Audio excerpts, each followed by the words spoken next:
Glória a Deus.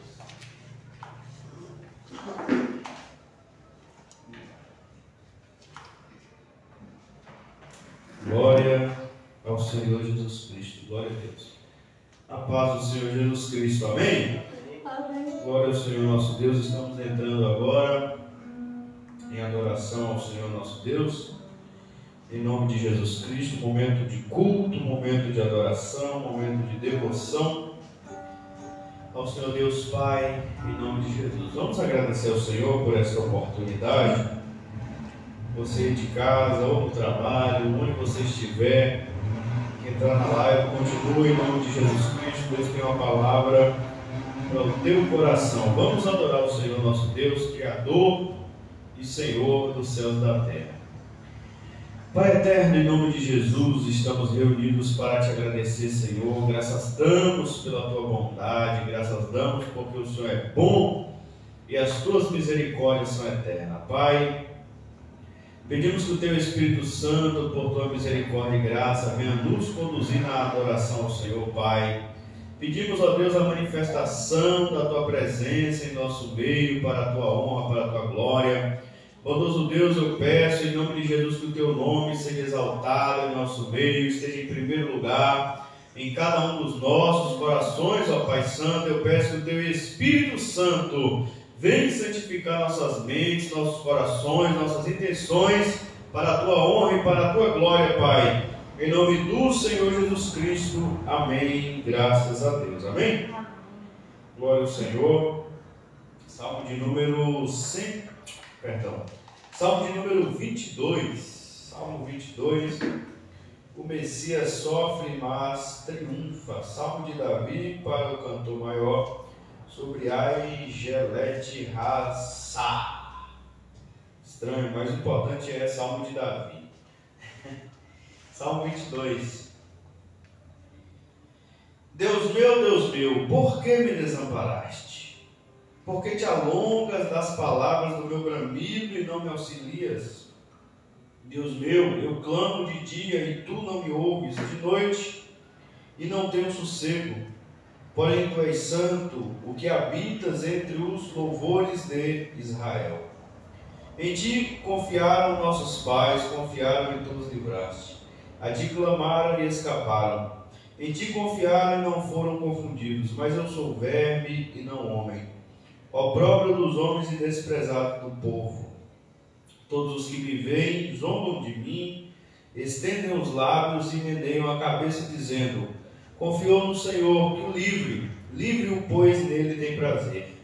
Mas tu és o que me tiraste do ventre, o que me preservaste, estando ainda nos seios de minha mãe. Sobre ti fui lançado desde a madre, tu és o meu Deus desde o ventre da minha mãe. Não te alongues de mim, pois a angústia está perto e não há quem me ajude. Muitos touros me cercaram, fortes touros de Bazã me rodearam, abriram contra mim as suas bocas, mais um leão, como um leão que despedaça e que ruge, como água me derramei, e todos os meus ossos se conjuntaram. Meu coração é como cera, derreteu-se dentro de mim. A minha força se secou como um caco, e a língua se me pega ao paladar, me puseste no pó da morte. Pois me rodearam cães, o ajuntamento de malfeitores me cercou, transpassaram-me as mãos e os pés. Poderia contar todos os meus ossos, eles vêm e me contemplam. Repartem entre si as minhas vestes e lançam sortes sobre a minha túnica. Mas tu, Senhor, não te alongues de mim, força minha, apressa-te em socorrer-me. Livra a minha alma da espada e a minha predileta da força do cão. Salva-me da boca do leão, sim, ouve-me desde as pontas dos unicórnios. Deve ser dos búfalos. Graças e paz.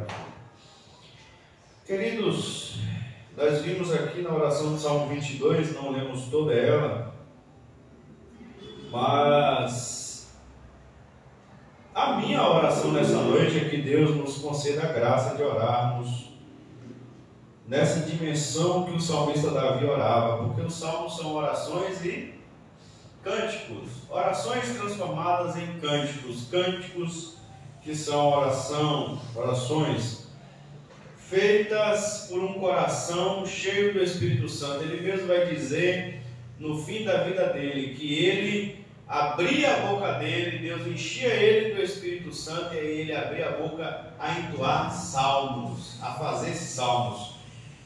E é de um nível que Davi vai citar o Deus meu, por que me desamparaste?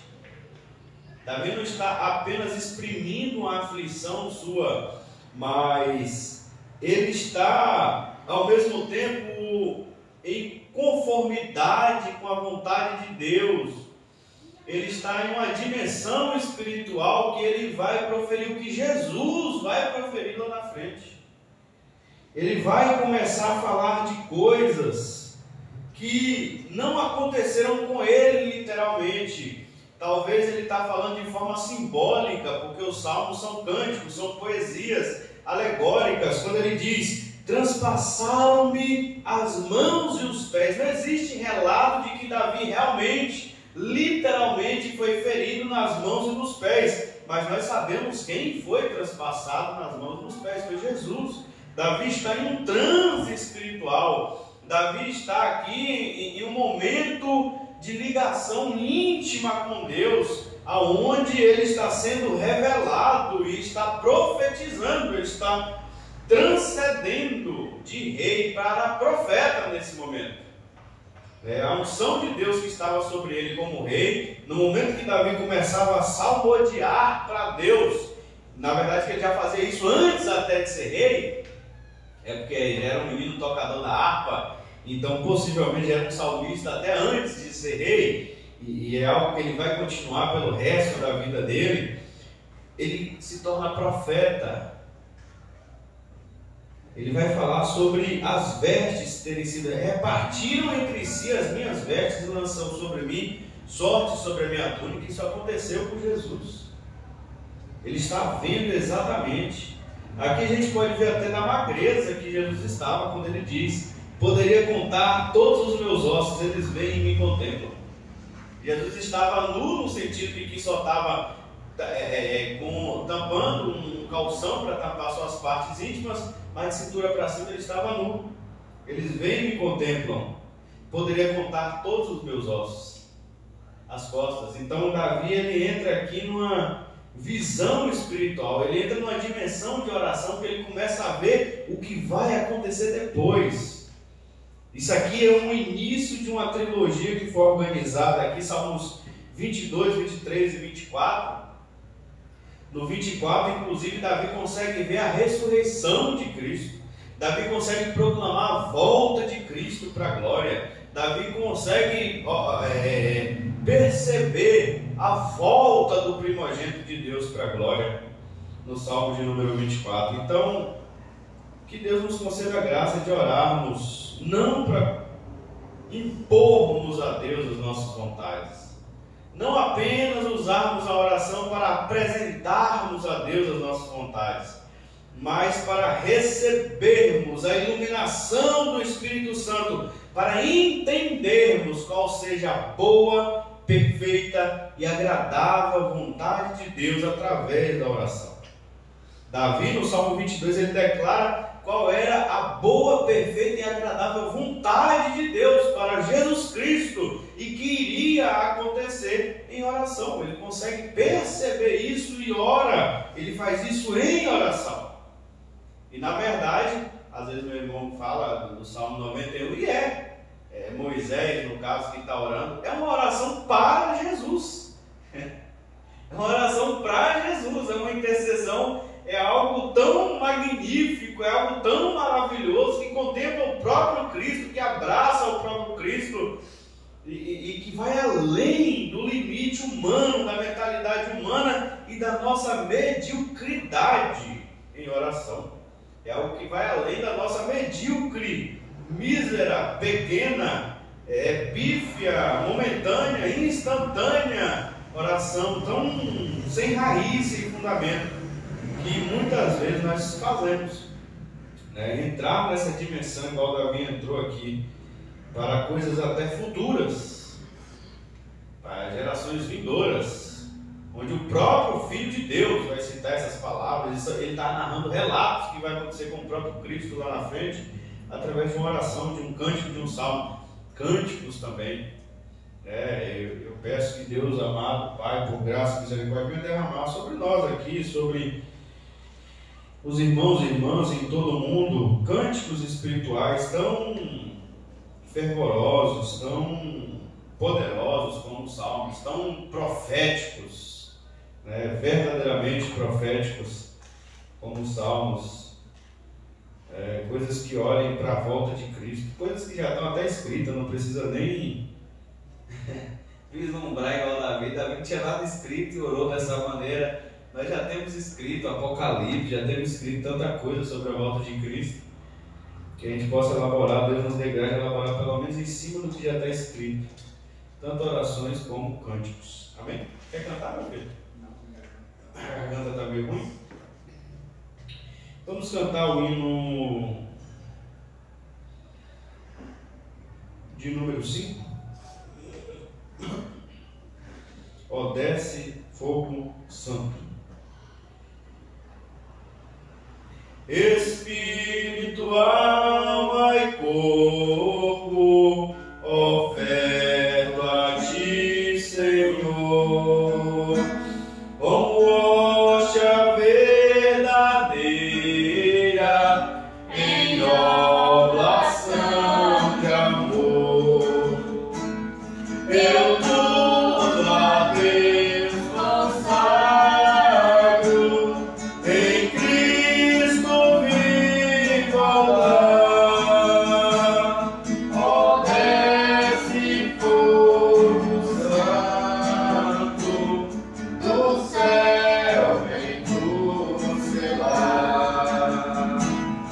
Sou teu, ó Jesus Cristo, teu sangue me comprou.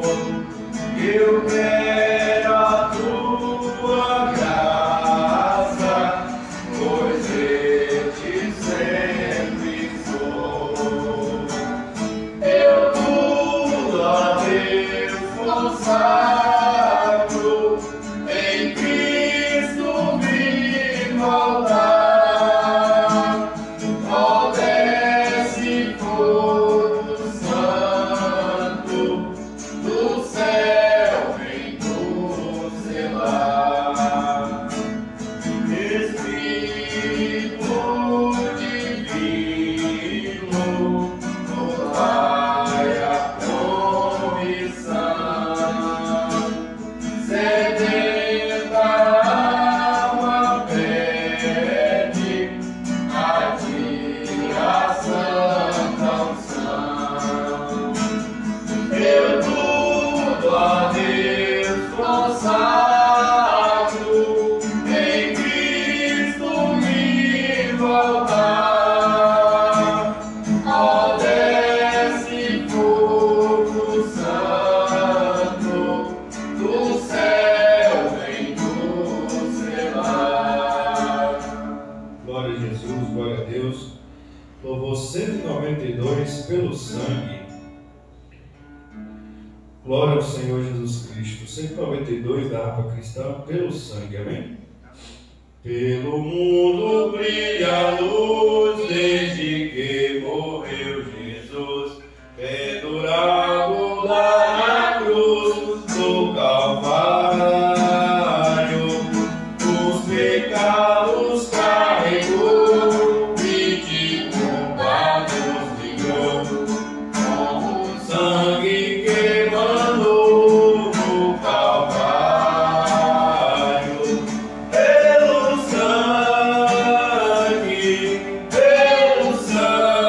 sangue, somos redimidos, sim. Pelo sangue carmesim, pelo sangue,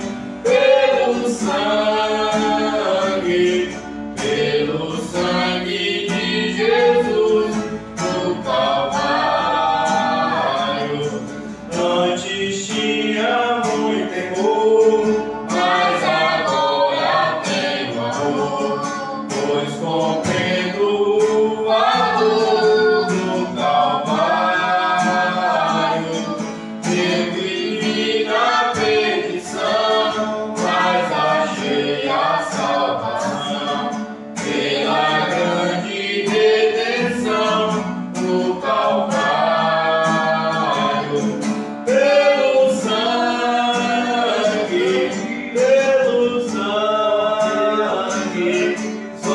somos redimidos, sim, pelo sangue carmesim, pelo sangue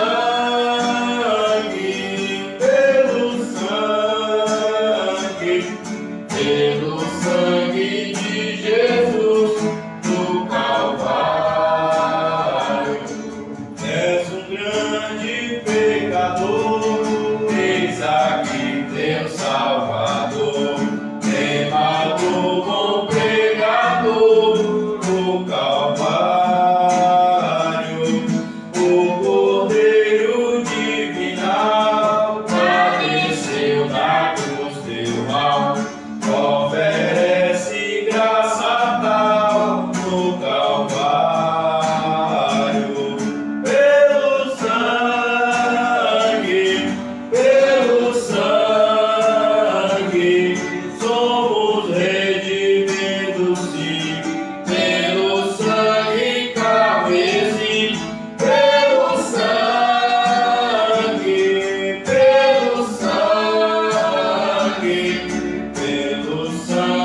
de Jesus no Calvário. Glória ao Senhor Jesus Cristo. Nós temos tudo por causa do sacrifício de Jesus Cristo na cruz do Calvário. Qual é aquele louvor? Há poder no sangue de Jesus da harpa. Há poder, sim, força e vigor. Qual o número? 491, se eu não me engano. Está dizendo aqui. No burro. 491, vamos lá.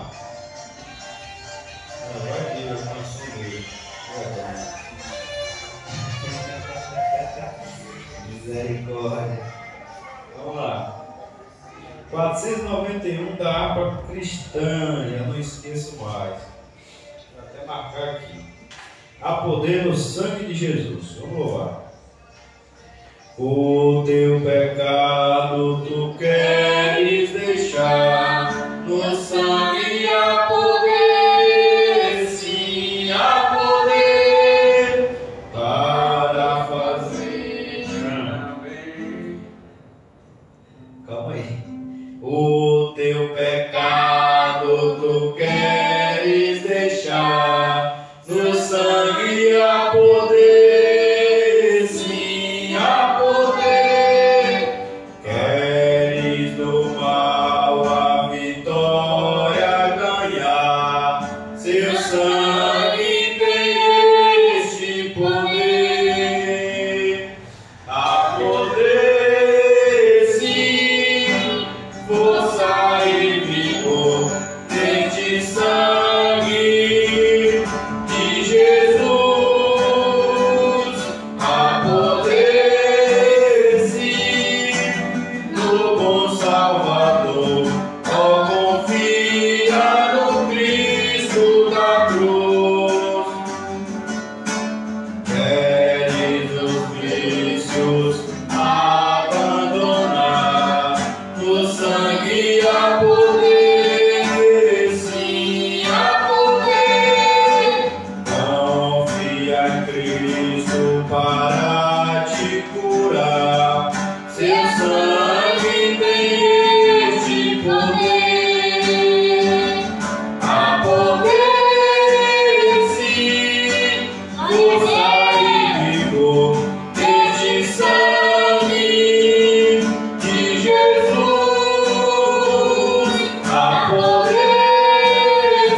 ti na grande congregação, pagarei os meus votos perante os que o temem. Os mansos comerão e se encherão, louvarão ao Senhor.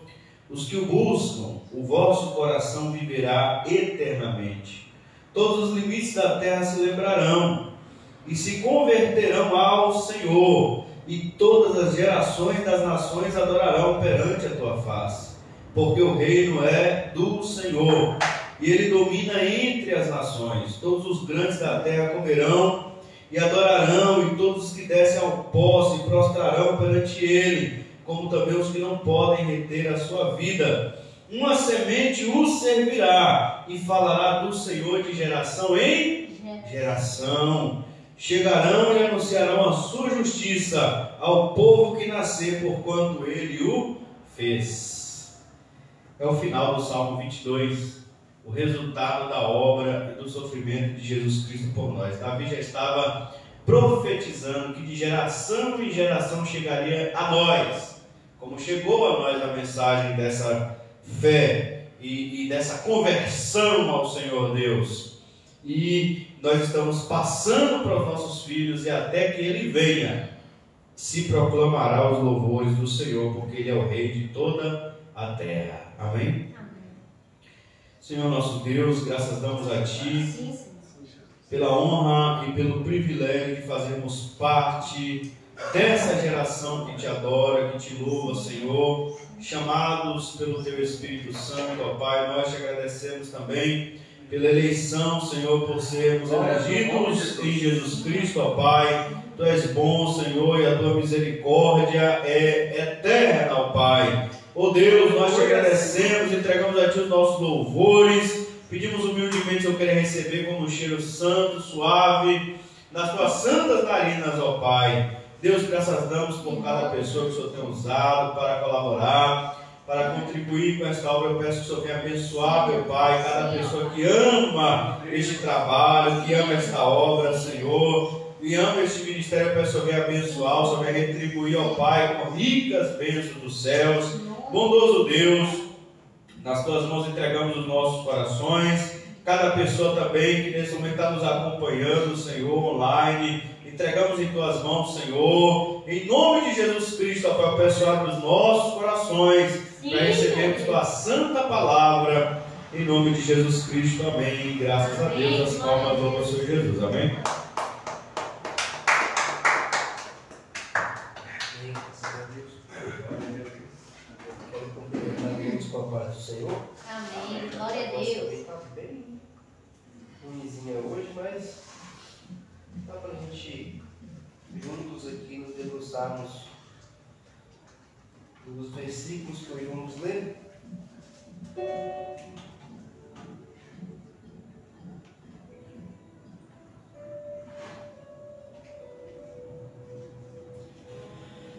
Queridos, vamos continuar com as exposições no Evangelho de Mateus, já está no finalzinho. A gente deve terminar aí daqui mais 2, 3 semanas toda a leitura. Vamos para Mateus capítulo 27, dos versículos 32 em diante até o 56.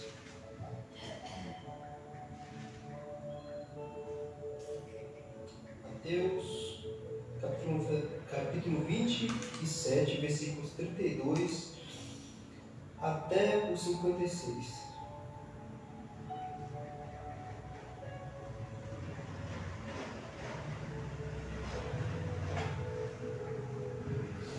Vamos fazer a leitura todos juntos. Como é uma leitura um pouco extensa, nós vamos acompanhando aqui devagar para a gente compreender. Mateus 27, 32 ao 56. E quando saíam, encontraram um homem sirineu chamado Simão, a quem constrangeram a levar a sua cruz.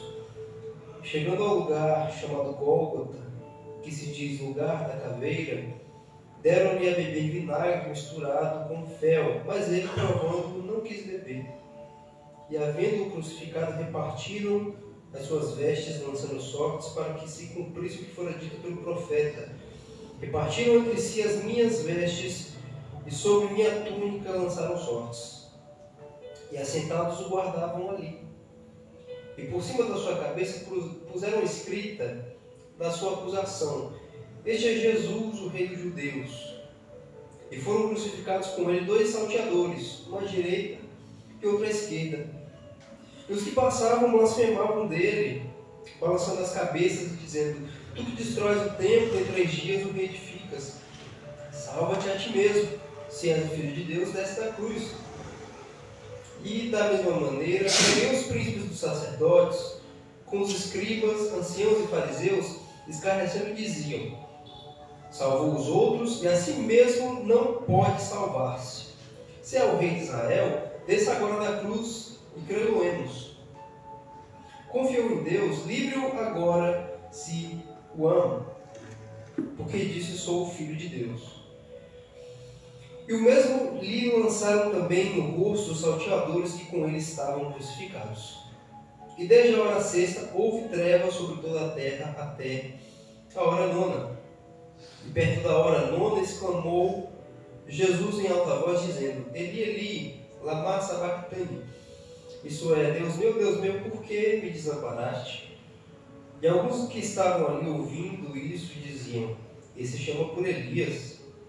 E logo um deles, correndo, tomou uma esponja, embebeu-a em vinagre e, pondo-a numa cana, dava-lhe de beber. Os outros, porém, diziam: Deixa, vejamos se Elias vem livrá-lo. E Jesus, clamando outra vez com grande voz, rendeu o espírito. Eis que o véu do templo se rasgou em 2, e do alto a baixo, e tremeu a terra, e fenderam-se as pedras. E abriram-se os sepulcros, e muitos corpos de santos que dormiam foram ressuscitados. Saindo dos sepulcros depois da ressurreição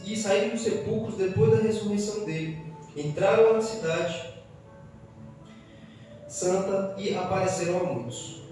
E o centurião e os que com ele guardavam a Jesus, vendo o terremoto e as coisas que haviam sucedido, tiveram um grande temor e disseram: Verdadeiramente, esse era o Filho de Deus. E estavam ali olhando de longe muitas mulheres que tinham seguido Jesus desde a Galileia para o servir. Entre as quais estavam Maria Madalena, Maria, mãe de Tiago, de José, e a mãe dos filhos de Zebedeu. Até aqui a nossa leitura. Amém? Bom, nós chegamos então no ponto mais, digamos assim, para nós que estamos acompanhando essas exposições, um momento mais aguardado, porque todos nós já somos familiarizados com a fé que temos sobre a crucificação de Jesus. Então a gente passou todo esse evangelho, nós já estamos no final, falta só o capítulo 28 para nós terminarmos, um pedacinho do capítulo 27 e o capítulo 28, e o ponto central aqui, né, é apresentar Jesus como Filho de Deus, enviado de Deus, o Messias, e apresentar a sua obra. A obra de Jesus, por mais que ele tenha feito muitas coisas, como João vai dizer lá no evangelho dele, muitas outras coisas foram feitas que não estão escritas nesse livro, mas a obra principal de Jesus não eram aquelas coisas que ele havia feito. Não eram as curas, as manifestações de poder, não era mostrar para as outras pessoas com poder sobrenatural quem ele era e a sua autoridade, mas o objetivo principal de Jesus já está desde o início desse evangelho aqui. Ele se chamará Jesus porque salvará o seu povo dos seus pecados. Está escrito no capítulo 1, versículo de número 21. Então nós já entramos em cada um dos evangelhos esperando o momento central daquele relato, que é a crucificação, que é quando Jesus é finalmente crucificado. E esse é o momento. Na mensagem passada a gente viu sobre o aviso que a mulher de Pilatos dá para Pilatos para não se envolver com as questões que estavam envolvidas com Jesus, toda aquela trama que haviam feito contra ele. E ele ainda assim decide, ele toma a iniciativa e manda açoitar Jesus e depois deixar para o povo escolher o que eles queriam, se era soltar Jesus ou Barrabás. Quando na verdade era para ele ter tomado uma atitude mais correta, visto que é um homem que ele mesmo vai dizer que não tinha nada de errado com ele não via nada de injusto em Jesus, nenhuma das acusações que haviam sido feitas contra ele. Ele mesmo, Mateus mesmo escreve no versículo 18 desse capítulo 27, que ele sabia, Pilato sabia que por inveja Jesus tinha sido entregue pelos principais dos sacerdotes e pelos anciãos. Então ele sabia que Jesus não tinha nada, culpa nenhuma para ser açoitado e muito menos morto. E mesmo assim ele decidiu açoitá-lo e ele entregou o homem para ser morto, depois da decisão do povo. E a gente aprende com isso como também Deus estava conduzindo cada momento daquele evento. Era a vontade de Deus, como o profeta Isaías vai dizer lá no seu livro. Agradou ao Senhor moê-lo e fazê-lo enfermar. Ou seja, era a vontade de Deus que Cristo padecesse. Tanto que, como nós lemos no Salmo de número 22, aqui o pastor trouxe para nós na abertura do culto, a Escritura está recheada de profecias que falavam sobre essa pessoa, sobre Jesus, o Messias, o Filho de Deus, que haveria de padecer, de sofrer, e todo aquilo que está escrito dele seria aplicado a Jesus na sua vida. E aqui nós chegamos no momento da crucificação. Bom, vamos voltar então para a leitura, para a gente poder acompanhar. Os versículo 32, que abre a nossa leitura, diz: quando saíram, encontraram um homem sirineu chamado Simão, a quem constrangeram a levar a cruz. Jesus aqui, ele já está esgotado, está exausto, muito ferido. Ele está desde a madrugada passada que ele está apanhando muito, desde a madrugada passada que ele já vem perdendo muitos fluidos no seu corpo, porque a gente vê Lucas relatando no seu evangelho que naquele momento do Getsemane ele sua sangue. Ele está desde a madrugada passada sendo escarnecido, zombado, levado de um lugar a outro, vai para a casa do sumo sacerdote, vai para diante de Pilatos, aparece diante da multidão para ser escolhido entre Barrabás e ele, e açoitado, e como nós já vimos em muitas representações, ilustrações, o filme mais famoso da Paixão de Cristo, feito no ano de 2004, que relata muito bem o que foi esse momento da cruz, o açoitamento, que praticamente nenhuma pessoa sobreviveu, eram poucos que conseguiram sobreviver ao açoitamento, porque era muito cruel e atroz. O chicote ele era feito pensando justamente na retaliação da pele e da carne do indivíduo que era submetido a esse castigo. Então, a essa altura aqui do versículo 32, Mateus só esqueceu de escrever que eles constrangeram, ou seja, que eles forçaram um homem da cidade de Cirene, chamado Simão, para levar a cruz que Jesus estava levando, porque a essa altura ele já não tinha mais força nenhuma. Nós vemos aqui Jesus na sua humanidade, a humanidade de Jesus aqui, plena, combatendo muitas heresias sobre Cristo que se manifestaram ainda no primeiro século, de que Jesus ele não tinha um corpo necessariamente, e que ele era um espírito que tinha uma forma humana. Não. Jesus ele é plenamente Deus, ele é sim Deus eterno, como João vai dizer lá no capítulo 1 do seu Evangelho. No princípio era o Verbo estava com Deus, o Verbo era Deus, mas ele encarnou, como o próprio João também vai dizer no Evangelho, o Verbo encarnou e habitou entre nós. Ou seja, Jesus tinha um corpo como o nosso, como nós temos, que também era sujeito às fraquezas que nós temos, o cansaço, a dor, o padecimento, as situações de exaustão, era a mesma coisa. Jesus também era dotado dessa natureza, dessa capacidade que nós temos na nossa humanidade, mostrando aqui a verdadeira natureza de Jesus Cristo. O versículo 33 continua: e chegando a um lugar chamado Gólgota, que se diz lugar da caveira, deram-lhe a beber vinagre misturado com fel, mas ele, provando, não quis beber. O vinagre, naquela época, ele era o vinho que passava do ponto. Ele é o famoso vinho avinagrado, quando ele fermentava muito ao ponto de ter um teor uma concentração muito grande de álcool e outras substâncias abrasivas. Então era um vinho que era misturado com fel, com uma substância amarga que era uma mistura para diminuir a dor, tinha um efeito analgésico, digamos assim. Para a gente ter uma noção aqui de que se os que estavam levando Jesus para que ele fosse crucificado lhe davam algo assim para que ele pudesse aliviar a sua dor, a gente tem que imaginar quão grande não era justamente essa dor que Jesus estava sentindo naquele momento. Não conseguia nem mais carregar a cruz, que ele estava levando, E a essa altura eles ainda tiveram que oferecer alguma coisa analgésica para ele, porque muito provavelmente eles olharam para cima e falaram: esse homem não vai aguentar isso aqui não, ele vai morrer aqui mesmo. A gente vai ver muito bem isso sendo conciliado com o que é dito no livro do profeta Isaías, que ele ficou tão desfigurado que não poderia ser reconhecido como um homem. Jesus, naquele momento, ele estava completamente, realmente como Isaías fala, desfigurado, completamente, totalmente diferente do que a gente é acostumado a ver numa pessoa, de tanto que era o padecimento dele nessa ocasião. Mas Jesus, ele recusa ainda assim a tomar dessa mistura, escolhendo sofrer plenamente e conscientemente pela humanidade, fazendo a vontade de Deus. Cristo enfrentou o sofrimento de forma completa e sem fugir da missão dele. Aquele cálice que ele pediu lá no jardim, que Deus afastasse, e Deus não afastou, Deus derramou, não foi só uma parte sobre Jesus, derramou foi todo esse cálice sobre ele. Jesus provou todo desse cálice, que era o cálice da ira de Deus sobre ele naquele momento. Então Jesus, ele enfrentou o sofrimento de forma plena e completa, sem nenhum tipo de alívio de qualquer dor ou sofrimento que ele estava padecendo nesse momento. E isso também deve ser um incentivo para nós. Como Jesus mesmo disse, basta ao servo ser como seu Senhor, basta ao discípulo ser como seu mestre. Então, se Jesus assim fez, ele se submeteu à vontade de Deus Pai e completamente enfrentou sozinho todo esse sofrimento, nós somos chamados também a testemunhar e viver a nossa fé com a mesma coragem, sem os alívios que a vida pode nos dar, digamos assim. Se Deus quiser aliviar as nossas dores, que assim seja. A mesma oração que Jesus fez lá no Getsemane, afasta de mim esse cálice, contudo seja feita a sua vontade, não é minha.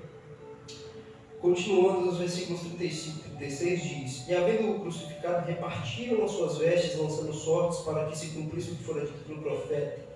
Repartiram entre si as minhas vestes, e sobre a minha túnica lançam sortes. O ato dos soldados aqui, lembrando que o crucificado ele não somente era exposto a uma dor crucial, mas a crucificação também era feita para expor a pessoa da forma mais degradante no seu caráter e mais humilhante possível. Então eles despiam a pessoa, deixavam a pessoa despida, nua, para que ela fosse crucificada. Além da dor, ainda tinha a questão da humilhação que a pessoa passava. E o ato desse dos soldados cumpre a profecia do Salmo 22 que nós lemos, no versículo de número 18. Exatamente essas mesmas palavras que a gente encontra aqui no versículo 35. Para se cumprir o que fora dito pelo profeta, repartiram entre si as minhas vestes, e sobre a minha túnica lançaram sortes. Então Jesus aqui está cumprindo mais uma profecia. Mateus, ele escreveu esse evangelho, mais uma vez lembrando, com o objetivo de mostrar para o povo judeu especificamente, visto que ele estava escrevendo para os judeus, o público-alvo dele eram os judeus, para mostrar que Jesus Cristo é o Messias, a pessoa que eles tanto aguardavam. Que infelizmente até esse ponto aqui que nós estamos acompanhando no evangelho, eles não o reconheceram como tal.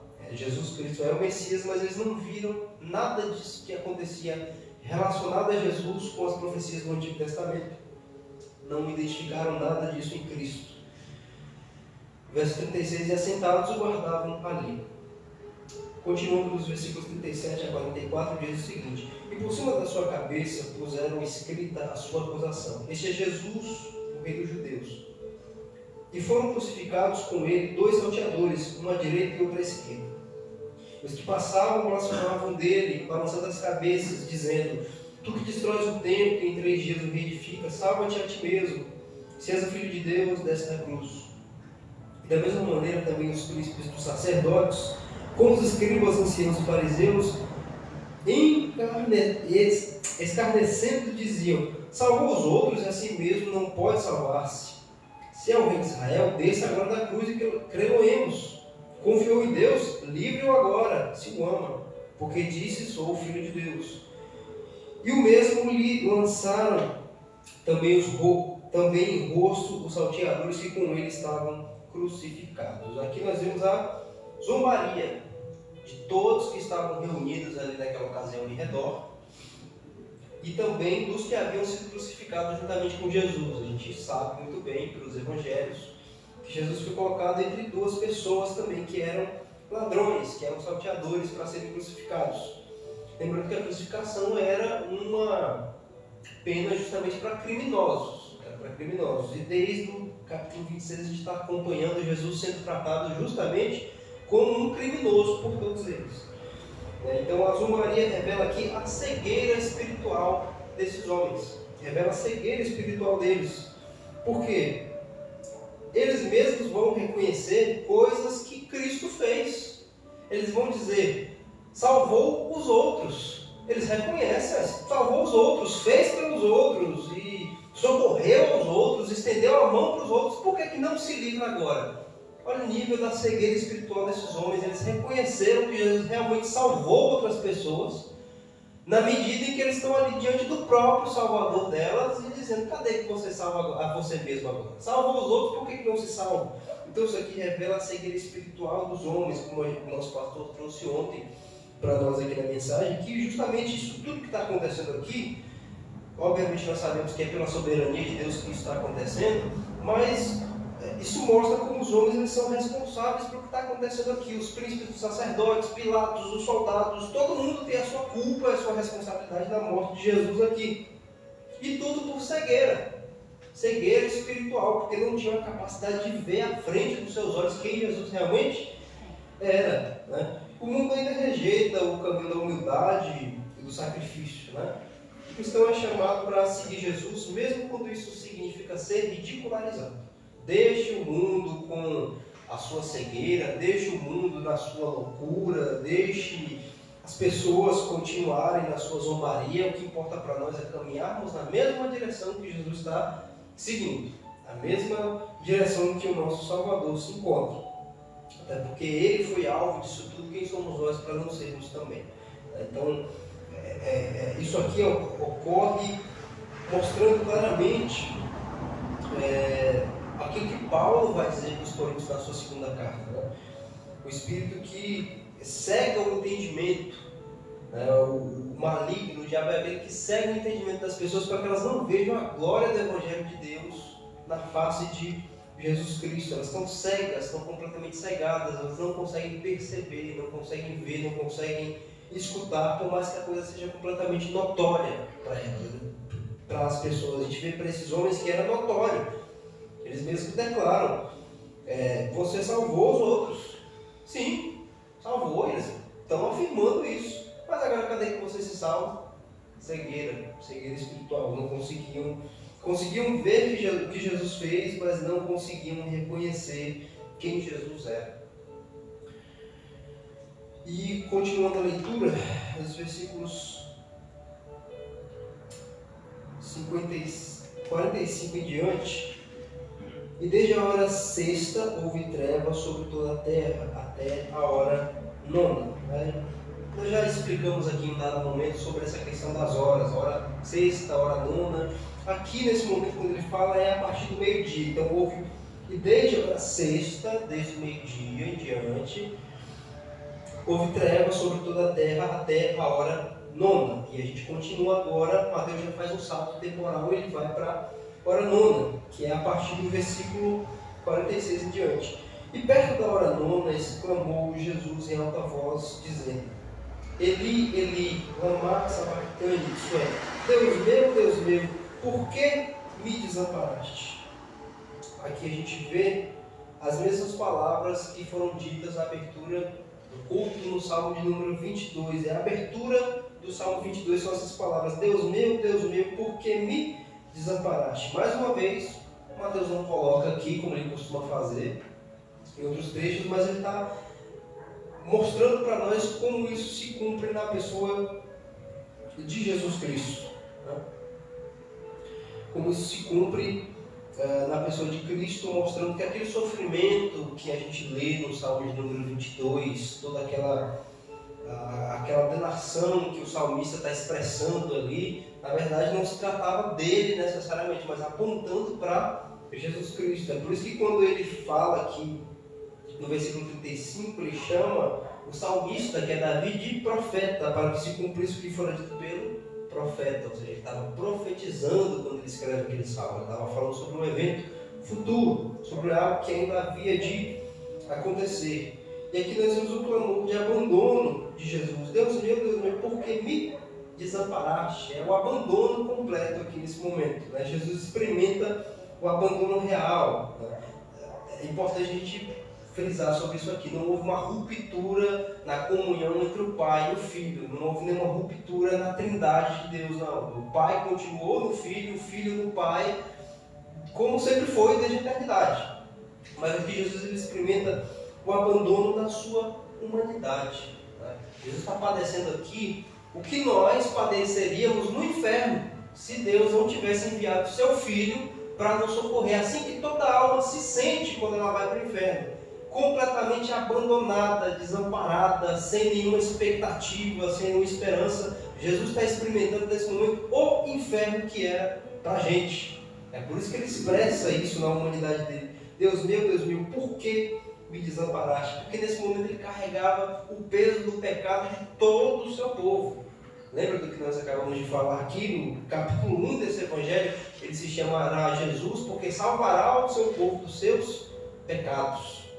E o profeta Isaías vai dizer que foi sobre ele que Deus fez recair toda a nossa iniquidade.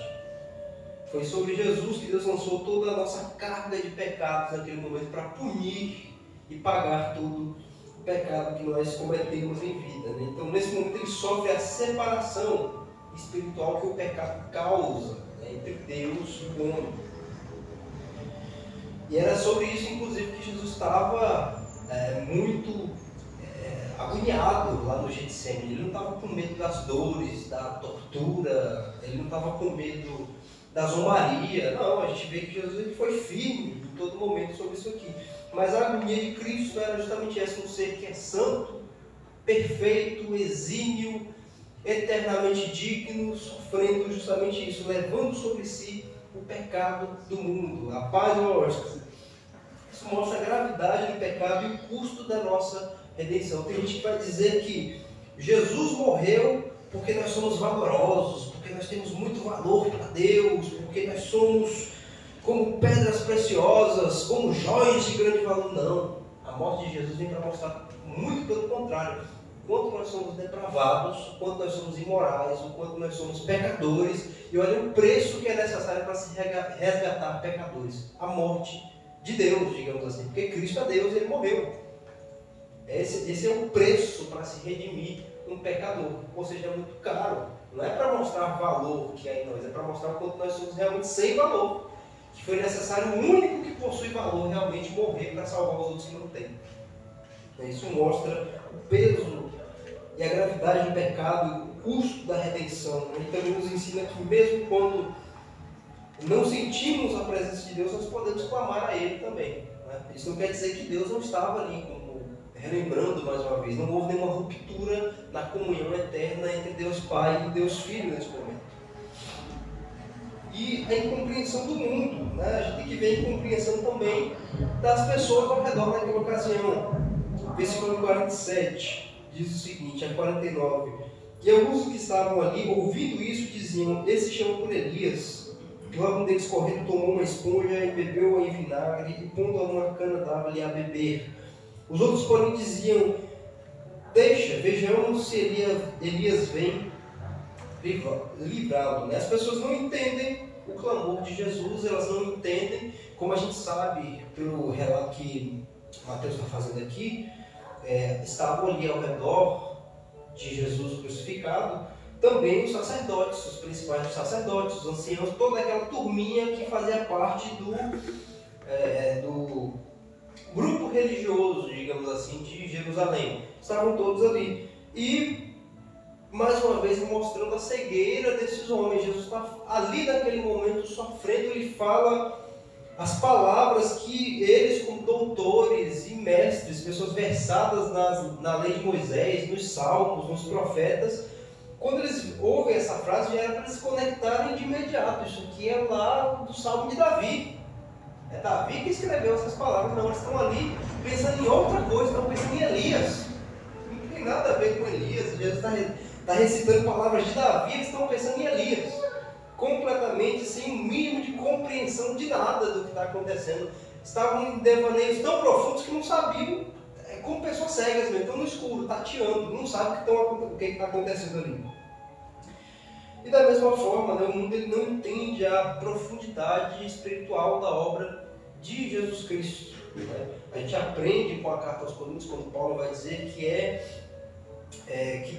o mundo não conheceu a Deus, e aí Deus ele escolheu salvar as pessoas através do que ele chama de loucura da pregação. Para o mundo é loucura, para o mundo não faz sentido, para o mundo é algo completamente devaneio, algo desse tipo.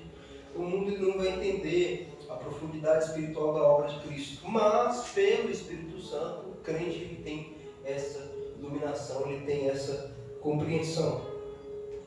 Continuando, versículo 50, e Jesus clamando outra vez com grande voz, rendeu o Espírito.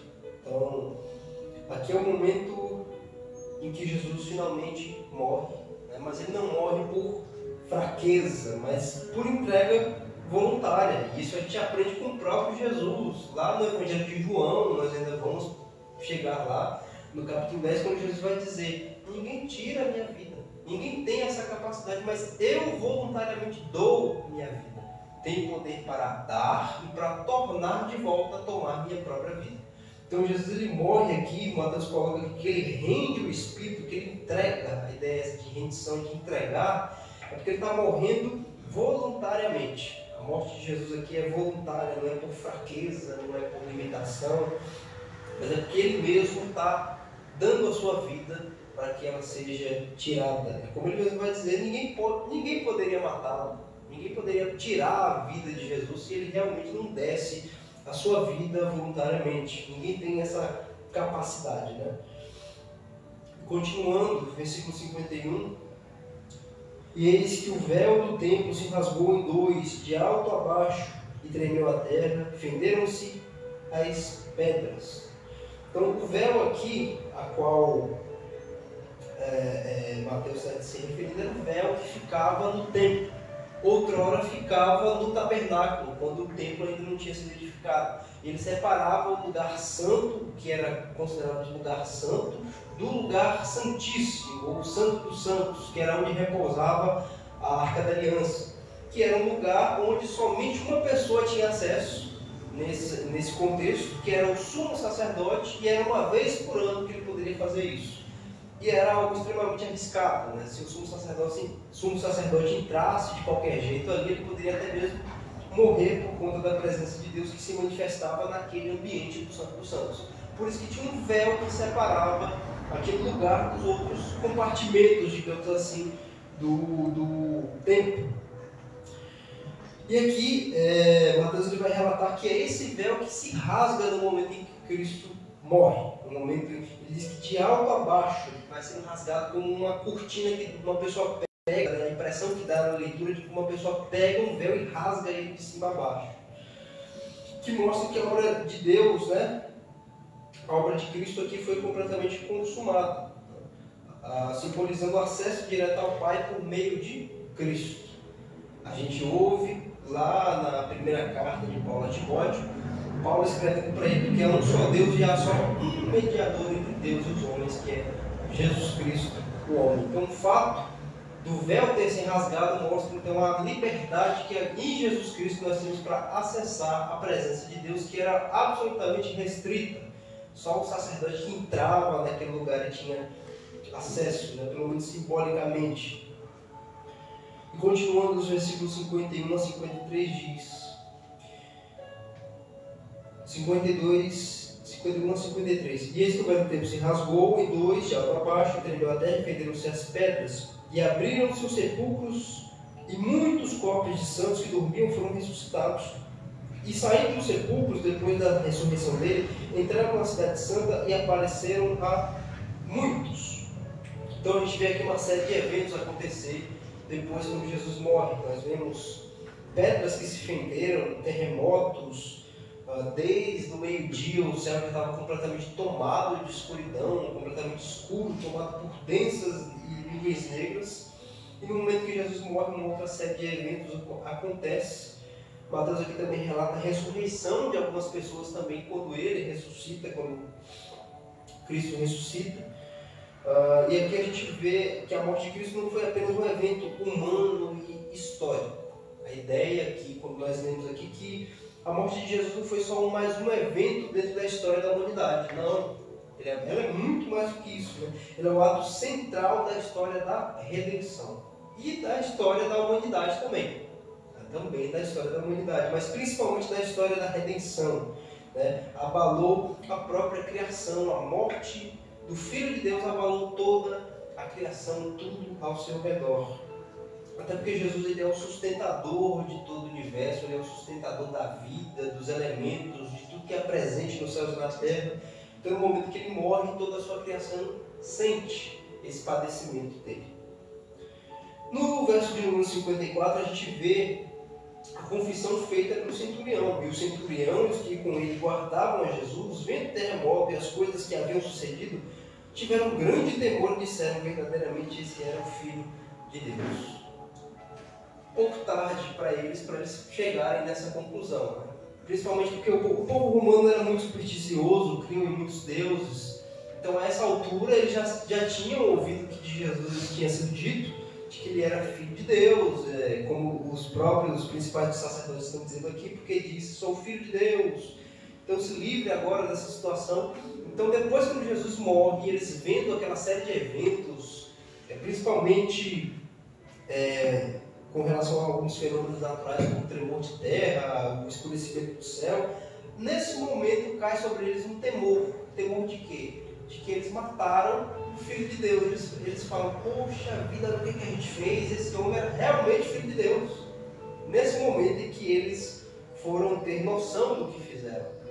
Tanto que Jesus, lá no Evangelho de Lucas, a gente vai ler que quando Jesus está sendo crucificado, ele vai rogar por estes. Ele não está rogando por toda a multidão que está ali ao redor. Está rogando pelos soldados romanos, porque até então eles pensavam que estavam lidando com um homem comum. É só depois que Jesus morre que eles vão ter essa noção, não, esse aí era o Filho de Deus mesmo. Olha aí o que foi que a gente fez. Mas mesmo assim era muito tarde para eles chegarem nessa conclusão, mas ainda assim eles reconheceram nesse momento da morte que Jesus era o Filho de Deus. Então até um soldado romano endurecido aí pela violência reconhece quem é Jesus nesse momento, quem é Jesus nessa ocasião. E por fim a gente vê a fidelidade das mulheres que fizeram parte da caminhada do ministério de Jesus, versículo 55 e 56, que diz: estavam ali olhando de longe muitas mulheres que tinham seguido Jesus desde a Galileia para o servir, entre as quais estavam Maria Madalena, Maria, mãe de Tiago, de José, e a mãe dos filhos de Zebedeu. Então, muitas pessoas, incluindo muitas mulheres, ainda ficaram ali próximas. No Evangelho de João, a gente vai ver também algumas das pessoas que ficaram próximas, inclusive o próprio João, que Jesus vai se dirigir a ele em um dado momento para falar sobre Maria, né, sua mãe. E ele vai dizer, essa aqui é sua mãe, agora você tem esse cuidado por ela. Então, algumas das pessoas que seguiram a Jesus durante esse tempo também estavam ali. Durante todo o processo da crucificação, Jesus passou sozinho. Mas nesse momento aqui, algumas pessoas ainda estavam próximas. Nesse caso aqui, de longe, né? A uma distância que poderia ser considerada, vamos dizer assim, segura para essas pessoas. Estavam ali olhando de longe muitas mulheres. Né? Então, quando muitos fugiram, essas mulheres permaneceram. Não é à toa que a primeira pessoa para quem Jesus aparece depois da sua ressurreição é uma das mulheres. É justamente a que ele vai mandar anunciar para os discípulos. Vai, diga para os meus irmãos. Anuncie para eles o que você acabou de ver. Que foi justamente Cristo ressuscitado.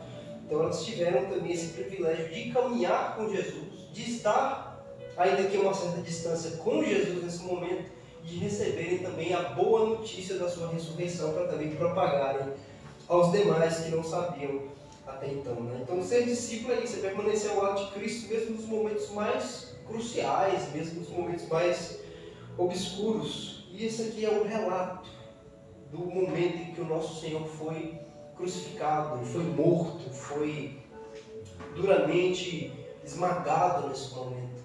Isso nos lembra, antes de mais nada, o que a gente já vem dizendo aqui há alguns dias, algumas pregações, se nós voltarmos, é sobre a soberania de Deus, o Pai. Em todo momento, é Deus guiando, não somente esse evento aqui, não é só a crucificação, mas é Deus guiando desde o nascimento, quando ele nasce, o livramento que é provido através daquele sonho que José tem, para que ele se retire para o Egito. Em todo o tempo, é Deus quem está guiando esse evento aqui, desde o início, desde a encarnação do seu filho, ele está guiando a história para que culmine nesse momento aqui, que é na crucificação, que traz a redenção para o povo de Deus, para aqueles que creem. Então a gente precisa olhar para isso aqui também e achar nisso consolo, porque Deus é quem guia as nossas vidas. Deus é quem guia o curso da história, o rumo da humanidade. Não tem nada perdido, não tem nada caminhando por si próprio, não tem nada que esteja à mercê dos eventos como é que se diz? Não tem nada à mercê do acaso. Tudo está debaixo do controle da mão soberana de Deus, inclusive as nossas vidas, de cada crente individualmente. Os milhões e milhões e milhões de crentes que agora vivem nesse mundo, nesse momento, cada um deles, Deus está guiando a história de cada um, individualmente, para o louvor da sua glória, de uma forma em que ele será glorificado e essa pessoa, no final, terá o seu triunfo naquele grande dia também, em Jesus Cristo. Isso deve trazer consolo para nós. E o maior consolo que isso traz para nós é saber que nós temos esse livre acesso a Deus, que nós temos que ser muito sinceros. O quanto a gente desfruta disso? É muito pouco. Ou talvez nada. Sendo um pouco mais incisivo, talvez nada. Ou pelo menos em comparação com o que deveria ser, nada mesmo. Porque olha só o que Deus fez na pessoa do seu Filho. Simbolicamente rasga aquele véu para mostrar para nós que nós não somente temos o livre acesso à sua presença, mas que nós poderíamos estar nessa presença por toda a eternidade. Glória a Deus. E o quanto a gente desfruta dessa presença no nosso dia a dia, no nosso viver diário, naquela correria dos dias, e se dedicando para as coisas. Não quer dizer que a gente não deva dedicar tempo para os nossos afazeres, obrigações, tudo isso a gente deve usar para a glória de Deus, mas a gente tem que preservar e não negociar de nenhuma forma a nossa comunhão, o nosso contato com Deus, porque foi necessário Cristo, o próprio Deus, se sujeitar à humilhação e à morte para abrir esse caminho vivo para nós, que não é somente de acesso temporário à presença de Deus, mas de acesso e permanência perpétua e eterna na presença desse Deus. Aqui se cumpre aquilo que é dito no início do Evangelho. É Jesus nos salvando não somente da condenação, mas nos salvando daquilo que causa a condenação, que são os nossos pecados. É Ele levando sobre si os nossos pecados, ao ponto de ele sentir a separação eterna que eles causam de Deus. Eli, lama sabachthani, Deus meu, por que me abandonaste? É o abandono que nós, e todo e qualquer ser humano que já pisou nessa terra, merecem receber, que está em iminência de receber. E Jesus leva em nosso lugar. Então isso serve para nós também termos a consciência de que a gente não tem mais que estar se entremeando nos nossos pecados. Jesus já levou isso sobre ele, Jesus já pagou o preço disso. Jesus nos garante libertação. Se o Filho vos libertar, verdadeiramente sereis livres. Então para que ficar se entremeando nessas coisas? Para que escolher ficar preso nisso? A gente pode viver livre dos nossos pecados, livre daquilo que nos oprime, livre dos nossos vícios, do nosso mau caratismo. Por quê? Porque o sacrifício de Jesus ele é plenamente poderoso para gerar isso. Ele é plenamente poderoso. Nós podemos orar a Deus pedindo por todos os benefícios do sacrifício de Cristo aplicados à nossa vida. Nós podemos, porque é isso que o sacrifício de Jesus faz. Ele paga os nossos pecados, ele remove a culpa, ele remove a força que o pecado tem sobre nós. Ele remove a influência que o maligno teria sobre nós, ele remove tudo e nos dá acesso à presença de Deus. A gente pode pedir: Senhor, aplica a mim todos os benefícios do sacrifício do seu Filho, porque sem isso a gente não consegue. Jesus mesmo que vai dizer: sem mim nada podeis fazer.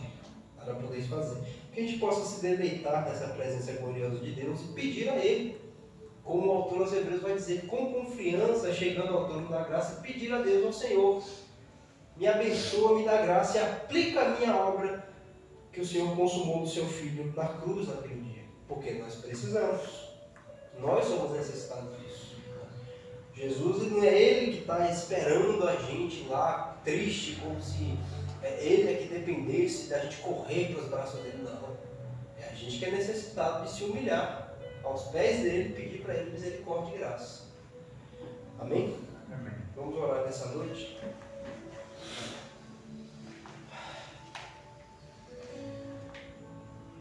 Ó Deus, Criador dos céus e da terra, aqui se encontram todas as pessoas que o Senhor quis que estivessem presentes aqui essa noite que foi de extrema importância para todos os que ouviram essa mensagem, tanto nós que estamos nesse espaço, quanto aqueles que nos acompanham através da internet. Ó Deus, é um momento em que nós vimos o ponto central de todo o Evangelho, o ponto central da nossa fé, que é a morte do Senhor Jesus, aquele que nos purifica dos nossos pecados, que nos livra da culpa, que nos absolve, que nos torna justos diante do Senhor, que nos dá agora a abertura completa à sua presença, e não somente a abertura completa nesse mundo, mas no mundo vindouro de uma maneira eterna. Nós tivemos a oportunidade de ouvir aqui tudo quanto do Senhor Jesus estava escrito nas suas palavras. Nós ouvimos aqui sobre a sua soberania, sobre como o Senhor guarda a história, e tudo que nós pedimos ao Senhor é que o Senhor nos dê graça, essa graça que o Senhor despeja através desse sacrifício, que tanto lhe agradou, como o Senhor mesmo diz através do profeta Isaías, agradou ao Senhor moê-lo e fazê-lo enfermar. Que o Senhor aplique não somente a nós e aos que ouvem nesse momento, mas a todo e qualquer crente, todos os benefícios desse sacrifício, todos os benefícios da morte e ressurreição do seu Filho Jesus. Aplica a nós, aplica ao nosso coração, aplica ao nosso viver, aplica a nossa alma, aplica a sua igreja, porque para isso o seu Filho desceu do alto dos céus, para lhe render glória através desse ato e consumar a sua obra, que é redimir falhos, miseráveis e pequenos pecadores como nós. Nós pedimos encarecidamente, humildemente, e na mediação do seu Filho, porque ele agora, com esse ato, se torna o nosso mediador, aquele que abre o caminho entre nós e ti. Pedimos a mediação do Senhor Jesus Cristo, que o Senhor aplique a nós toda a obra consumada na pessoa do seu Filho, e nos dá graça para caminharmos por esse mundo até o dia em que o Senhor nos chamar. Em nome de Jesus, nós agradecemos por esse momento. Amém e graças a Deus. Amém? Eu agradeço a minha oportunidade nessa noite em nome de Jesus. Glória a Deus. Glória a Deus, glória ao Senhor Jesus. Louvamos ao Senhor por esta palavra, louvamos a Deus pela vida do nosso irmão e professor Mateus. Amém. A paz do Senhor Jesus Cristo a todos os meus irmãos e irmãs que cultuaram juntamente conosco. Que Deus abençoe vocês.